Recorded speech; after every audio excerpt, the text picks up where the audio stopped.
Hi hello நாம் இப்போ வர கொத்தமல்லி யூஸ் பண்ணி ஒரு ரசம் செய்ய போகிறோம். இதுக்கு தேவையான பொருள் வந்து ஒரு கரண்டி, அதாவது ரசக்கரண்டிக்கு ஒரு கரண்டி வர கொத்தமல்லி, அதாவது கொத்தமல்லி விதை எடுத்துக்கோங்க.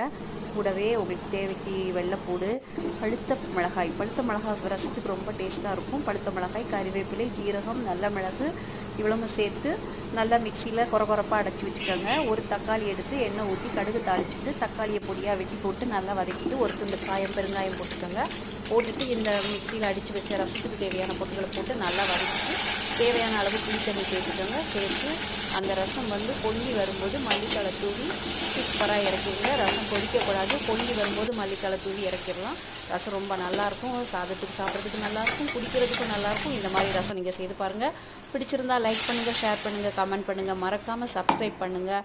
இந்த மாதிரி இன்னொரு சமையலில் உங்களை சந்திக்கிறேன். பாய்.